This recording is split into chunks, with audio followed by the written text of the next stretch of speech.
Why didn't you tell me that your accommodation got upgraded when you got promoted, Hermione? Looking around the large apartment situated in the west of the city, Harry's eyes caught the deep, plush settees, large ensuite which took up the entire southwest quarter of the room, and the widescreen television. Hermione, however, had walked past him heading towards the balcony which overlooked Boulevard Pierre Fimlin, the main street opposite the squat European Parliament building, flinging open the doors and looking below to Canal. It's all they had. I had to be grateful. Grateful? Replied Harry, aghast as he opened the door which led onto the bathroom, ogling its luxurious features. This is fabulous. I can't wait till I flew on. Compared to their tiny home furnished with second-hand things, this apartment, with its own elf and complimentary food. It told you how good your hair looked before you ate it. Harry considered the place to be the last word in sophistication. Hermione swung round and walked towards Harry, who had now closed the door and was heading for the huge bed adjacent the ensuite. Glad you approve, said Hermione, a little coarseness in her tone.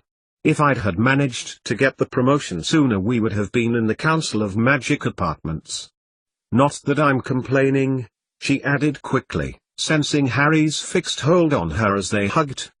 She hated discussing her job with her, more so if he felt she was complaining too much. Hermione's responsibilities now lay with the magical European Parliament, situated directly below the circular non-wizard building which always looked to Harry as someone had forgotten to finish building the roof. I mean, I would have liked to have been assigned to Henrietta's department, she added, kissing Harry. It would have given me more opportunities and a slightly more manageable workload. But it'd mean you'd have been here more often though, replied Harry, wondering what could have been better than this. You'd have had to work here all week. Yes, replied Hermione. But you could have lived with me and flew to London. Lots people do it. I suppose so, said Harry, looking round them as they made their way over to the settees, circumnavigating the huge pile of luggage that Hermione just had to bring with them. Harry knew better than to ask, hoping he'd be able to find his single change of clothes in amongst everything else. Why don't you just stay here with me tonight? It is a Sunday after all, he continued as they curled up together, relaxing into the plush fabric as he flicked on the television using the remote control. How like a wand this piece of non-wizard technology, Harry'd always thought. I could cancel Ron, he added. Like I said, Hermione replied patiently. The French Interior Minister is here tonight and he goes tomorrow. I'll be able to meet with his department this evening and get more information out of him than his PR team tomorrow. It'll save me time, I promise. We can go out to dinner in the Parliament restaurant tomorrow night without me even thinking about work. I suppose so, nodded Harry, watching the scrolling news bannerman at the bottom of the screen, not taking in any of the capsulated headlines as he thought back to when Hermione had first explained it to him. She'd explained about the promotion too, and how they might have lived in Strasbourg. Harry had been secretly happy. He liked their home, even if it was small and they couldn't afford everything they wanted. There was something a little suspicious to him about a job that gave you all this, like they owned a little bit of you in part exchange, such as Hermione rushing out to work rather than them stopping in and her working in the morning. But he knew he wouldn't be able to enjoy the live European Quidditch match that evening between England and Finland on such a marvelous television with his best friend if Hermione had just flew to Strasbourg in the morning. Sometimes Harry wondered whether he even understood politics at all. His desk job in the Department of Justice just wasn't that intriguing. He liked it that way. And we can go to the city's museum first, Hermione added. They've got a large Celtic, Roman exhibition on this week, so I can meet you just after lunch and we can go there. Cool, nodded Harry. Not much that was academic really interested him as a rule, but mention history and, like his mother, Harry was hooked. It was why he had taken the research job in the ministry in the first place. If there was a law to be looked up, if a precedent was in the balance, Harry trawled the archives and compiled a report. It had been that or the Department of Mysteries, and, while development magic did interest him, history was his passion. That, and Quidditch. Harry's eyes glanced at the recent local scores. The Sunday matches had been played, including that of the Butterbeer League. He searched for the Godric's odds. Had they won against the Skipton Sprites? He felt Hermione nuzzle a little closer to him. Could his life be more perfect than this? An hour and a half later and Hermione had gone to work. 10 minutes before the start. He'd ordered some food in, a takeaway and a few beers, but still no sign of Ron. Had he forgotten? Surely not. It was the quarter-finals, and if England got through they would be facing Slovenia no less, a team which had got through, against massive odds, beating Sweden. If they could beat them they'd be in the finals in 3 weeks' time. A crackle in the modern made-to-look-old fireplace made Harry turn. He'd indulged in the facilities, used the complimentary toiletries in the ensuite, which had informed him that his time playing Quidditch for the local pub team had had a positive effect on his physique, and had had a pre-takeaway sandwich brought to the door by the building's elf Mimsy. No one was standing where he had been expecting his best friend. Had he forgotten? 7 minutes till Broom's up. Where was Ron? They'd planned to go out on the town afterwards too, celebrating, hopefully. If he'd been delayed by yet another far too young girl he'd be quite cross. Not that it would stop him eyeing up anyone that caught his eye here in France. 5 minutes. Harry glanced at the pile of bags which was still lying behind one of the settees. What had Hermione brought with her? More to the point. Trying not to think of the start of what could be a rather historic match, he pulled on the handle of one of the larger bags, stopped, rubbed his bicep, then withdrew his wand, levitating it and the smaller one to the window side of the bed. A cheer erupted from the television and Harry looked up sharply to see the English and Finnish players jogging out onto the huge oval pitch in Berlin where the championship was being held. Abandoning his idea of unpacking for Hermione, he sank into the sofa again, looking at the English players. They were decent, the most decent team England had fielded in a long time. Bannerman. Quakely, he had started in the gods as a junior player. A huge wizard called Hieronymus who, defying all reason and logic, was the deftest, nimblest, and most skillful seeker in the world. McGrew and Thales, beaters, their long thick ginger beards the height of tangential entertainment when flying at high speed, seemingly to have a mind of their own. Harry looked at the clock on the screen and then back over to the fireplace. 1 minute to go. Where was Dash? Harry swiveled his neck sharply, narrowly avoiding straining a muscle. Where've you been? Never mind. It's starting. Harry pulled his friend down next to him as Ron rounded the settee. The players soared high into their starting positions and both wizards inched forward, waiting for the whistle. You're not interested? Seriously? Seriously? Seriously? Passing Ron another butterbeer from the sideboard and glancing at the takeaway wrappers, Harry began to pace a little before the television screen as he listened to his friend tell him about his latest squeeze. The 45 minutes prior to this moment had passed in what felt like a second, but now that his best friend was talking about how he was interested in this new young lady, time seemed to be dragging through a neon. I can't say much, conceded Ron, cagily, the situation is delicate. But Harry, he continued, just as Harry was about to press him, she's got the most lovely figure. Harry noticed his friend's eyes glaze over in a way he'd never done before when Ron had been describing a woman, and a cute smile, and Dash. It's starting again, interrupted Harry as he glanced at the screen.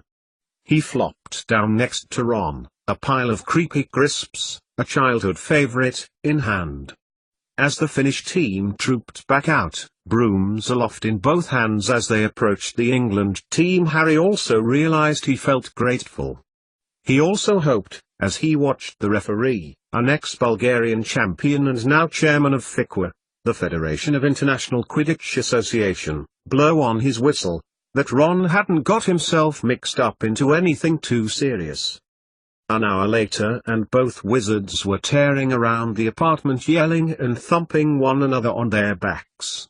England were through, and a step closer to taking the World Cup. "Oh, bloody hell," puffed Ron at the exertion, "I never thought that was going to happen. The way McGraw clobbered that bludger. Inches. Inches I tell you from Nicky Lane," he yelled, reliving the moment as Harry grinned back. "I tell you. And then, B and Q. B and Q, repeated Harry, leaning against the back of the sofa as the euphoria ebbed away. B and Q represented Bannerman and Quaitley together, the best players England had ever seen. Quaitley was the seeker and Bannerman defense.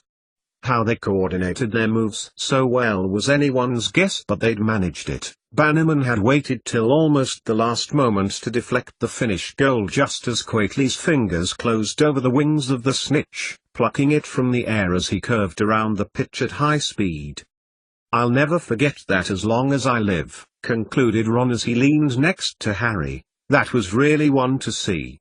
So," he added, nudging Harry, "are you going to be at the street party they're holding in Oxford Street tomorrow? It's going to be right over the Ministry. Some non-wizards are furious, of course, that Quidditch is getting so much publicity. March it down diagonally," one person said. "Can you imagine?" He shook his head in exasperation. "It's not as if the English football team could do that." "Not fly, no," replied Harry, his mind now on the bags that he had transferred from a pile by the city next to the bed. "You know what I mean," Ron said sardonically, nudging his friend. "It'll be just below the Department of Justice. I flew there at lunchtime," he added. "I'm on leave," replied Harry, getting back to his feet. "Do you want the shower first, or second?" Now the excitement of the match was in the recent past. Now he thought on to their evening out. Wherever they were to be going, it wouldn't be as exciting as in London now, enjoying the quarter-final celebrations. "I'm going with Hermione to a museum." "That'll be fun for you," replied Ron sarcastically, answering his friend's question wordlessly as he paced towards the bathroom, and also knowing that any such pursuing of the idea that they should go home to celebrate for the evening would be out of the question now that he had been reminded of Hermione. "So, what's she like, then?"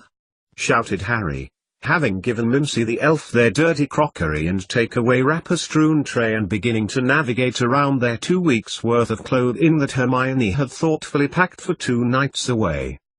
"Very clever, knowledgeable." Ron's voice echoed through into the apartment over the spray of the shower. "Not much experience of the world though, but she has this way of talking. She's so full of confidence. There." He poked his head round the door and looked at Harry, knee-deep in dresses and trousers in search of something for himself to wear, and chucked. "I don't think that blue dress will suit you," he added, "but the pink halter-neck will."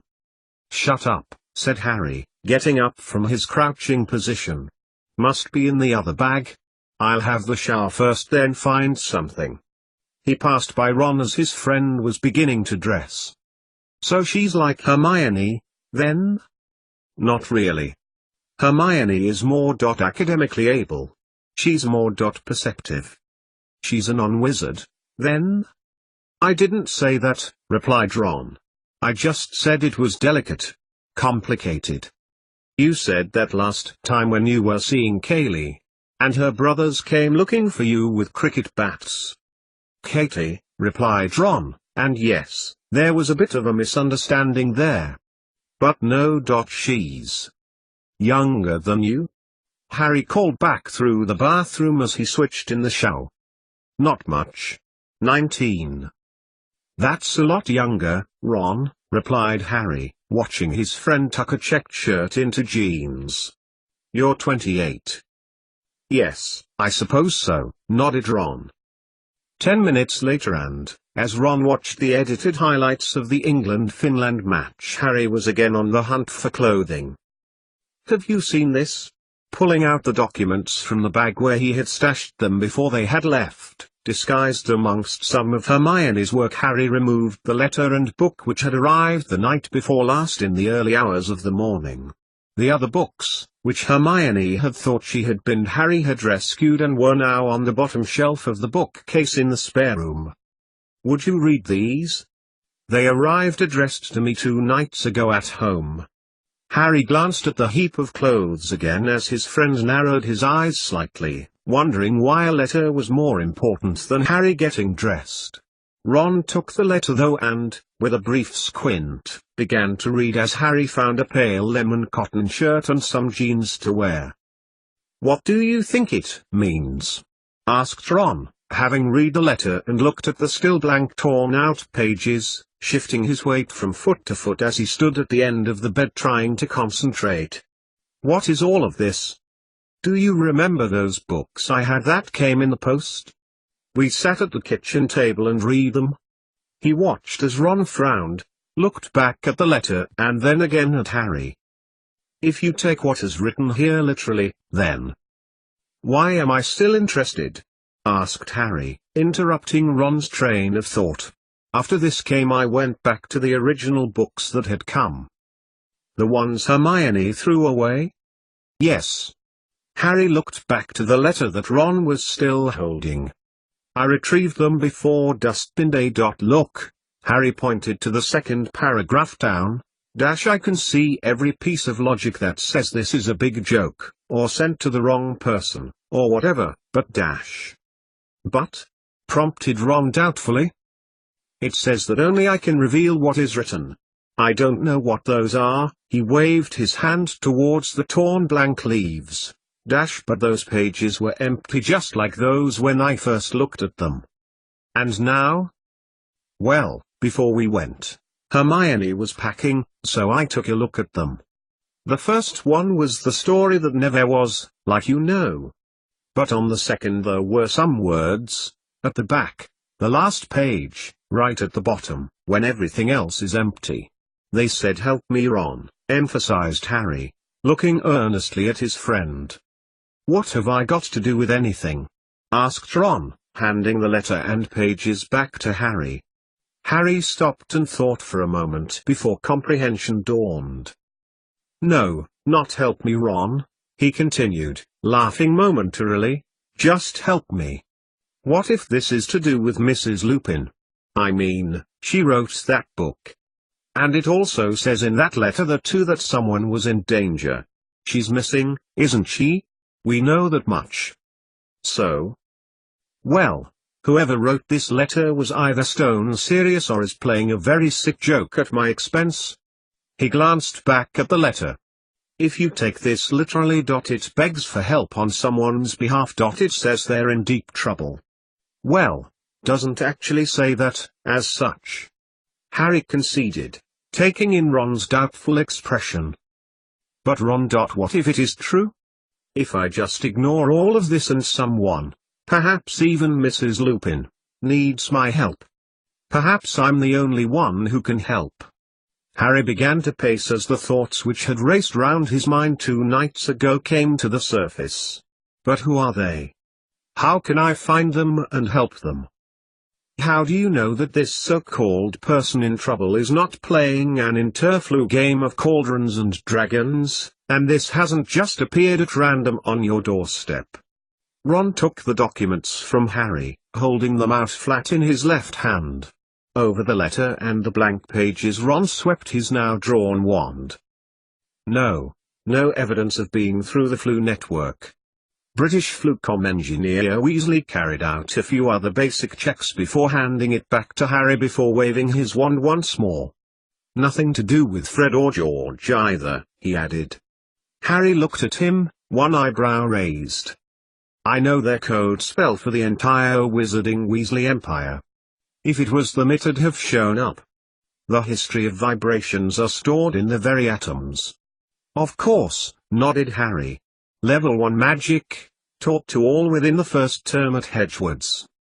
"But what if it is to do with Mrs. Lupin?" Harry pressed. "Callias can barely look after himself, let alone Septimus.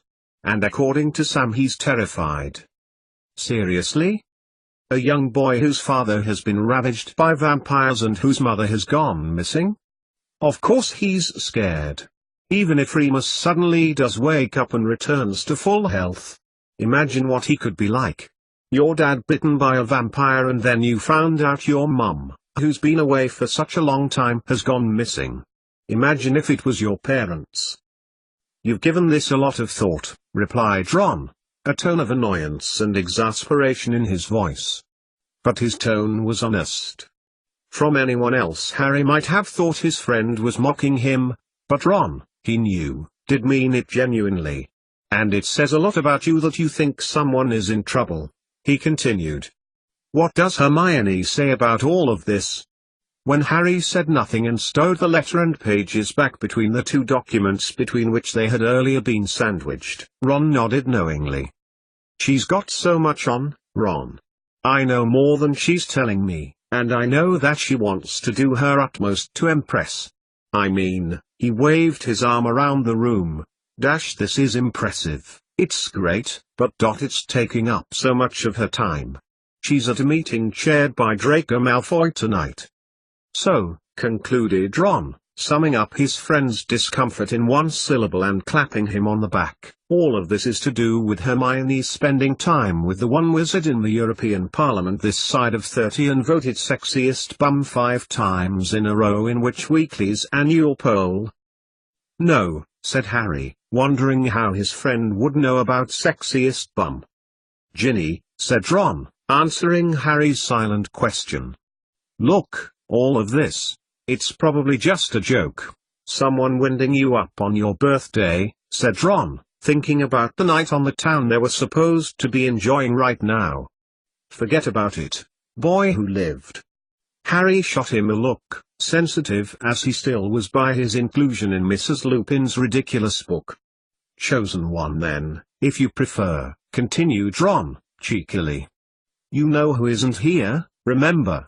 Your parents are very much alive and Mrs. Lupin is still very much working for the Clears, so she'll be well and truly alive and doing his bidding somewhere. Harry nodded. Maybe he was reading too much into all of this. Maybe he really should be finding the potential intended recipient of these books. After all, only the outer wrappers were addressed to him, not even the letter itself mentioned his name. Was he really sure that those words weren't there right at the end of that book in the first place? He hated it when his best friend was right. Ron was right, though. He was taking all of this far too seriously. Closing up the bag around Hermione's work, Harry picked up his wallet and slipped on his shoes. Tell me some more about this mysterious 19-year-old then. Harry held the door open for his friend, pocketing the key before pacing out onto the landing and towards the lift. Is she fit? Some time later and Hermione had returned to the luxury apartment, its sumptuousness lost on her as she kicked off her shoes, dumped the pile of work on the leather-lined desk and made her way towards the bathroom. Even after a bath and a good night's sleep, she knew she would probably feel as if she was long overdue for another. A loud snore brought her to the here and now, and she shot her head towards the city and the two now sound asleep figures taking up residence there. Despite her mild resentment at their blissful absence of responsibility and the consequential stress that a day such as today had brought, she grabbed the spare duvet which hung over the back of the door and threw it over them. She would have the bed to herself then, Hermione concluded, entering the bathroom and turning on the taps, the steam spiraling upwards from the hot water tap and filling the room. An hour later and Hermione was, rather than sleeping as she knew she should be, poring over the fine detail of the human rights bill which was about to go through Parliament. She needed to prepare a statement outlining the bill's application to Britain, where colonial and Commonwealth laws existed which had a bearing on where and when continental laws applied. Getting to her feet, Hermione crossed over to the refreshments before casting a wand over a cup and getting a hot steaming tea before her. She would need the statute book before she could even prepare the proposal, let alone the implications to national law. And then of course, local council bylaws would be invoked over local matters, no matter what she wrote. Closing her eyes, she wondered whether all this was just a bit too much for her. not the skill required or her ability but her weakness concerning attention to detail.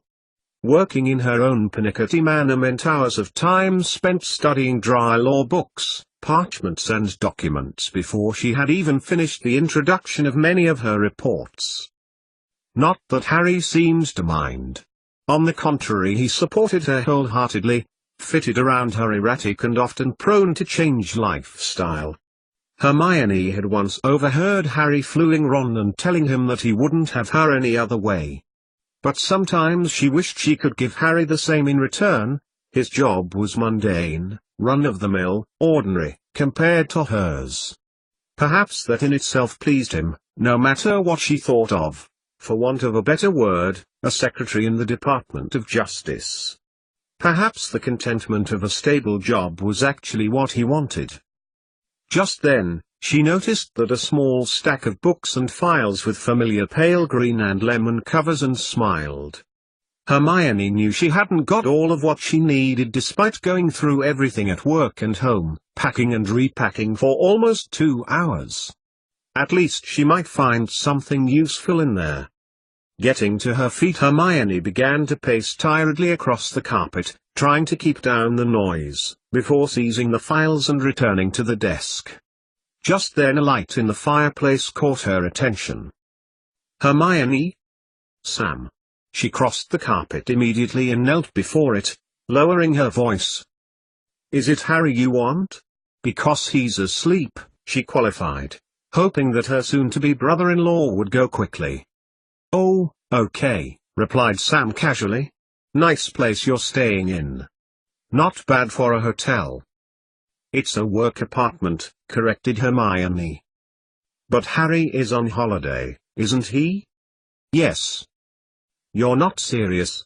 continued Sam, his voice steady and his lips curved in a smile. "I'd never have thought of Germany as a holiday destination. Same as Switzerland. Scandinavia. Give me Greece or Spain any day." Sam stopped, but didn't go. Hermione wondered why he was so keen to linger. "Well, when you've been on the family holidays like I've been on tents. Camping. Scotland and Wales. Out of season, France is a lovely place to be." "Well, France, obviously," remarked Sam. "But what's Germany like?" Before Hermione could answer though, she jerked her head to the right. Harry was getting up. "It's Harry," replied Hermione, a hint of happiness in her voice. Now maybe young Sam would disappear and come back another time.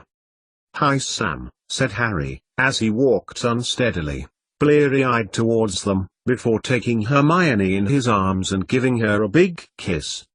"How's the meeting?" He glanced at the clock. "Wow, that's late. 2:30. But surely you haven't been that long working, have you?" "I'll talk to you tomorrow," said Sam quickly. "It's nothing important," he added as both Harry and Hermione looked at him sharply. "No, not all the time. I had a bath, and a cuppa," she added, knowing that these activities didn't take up a large chunk of the 2 hours. "And then I did work, yes."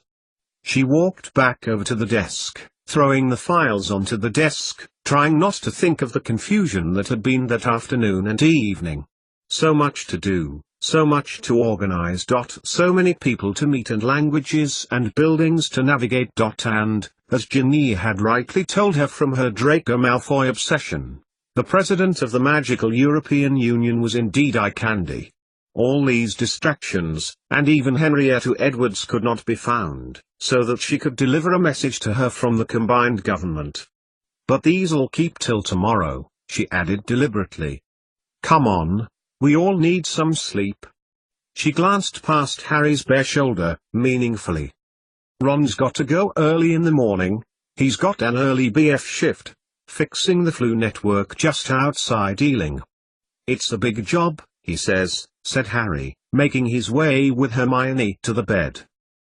"Leave him to sleep then," said Hermione, wondering how she was going to break to Harry that their planned afternoon was going to have to be unplanned again.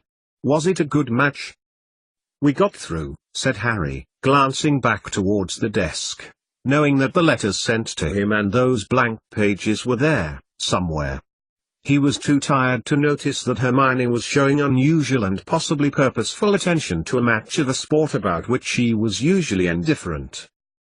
5 minutes later, having visited the bathroom, Harry snuggled down next to Hermione, holding her close, indifferent to the sleeping presence of his friend. When she'd got off her chest the thing that she didn't want to tell him, probably that he would have to visit the museum on his own tomorrow, then he'd be happy. Harry closed his eyes and within minutes he was asleep. Images of that evening's match, the night out lubricated by several drinks, the apartment, his forthcoming wedding appearing at random within his cranial slideshow. From between the pile of aforementioned documents the letter Harry had discussed with Ron began to move slightly and then fall still. Almost immediately the words, "Art of the Wise Telcleus," appeared in the book that Harry had hidden away in plain sight at their house in Sussex above the words "Help me."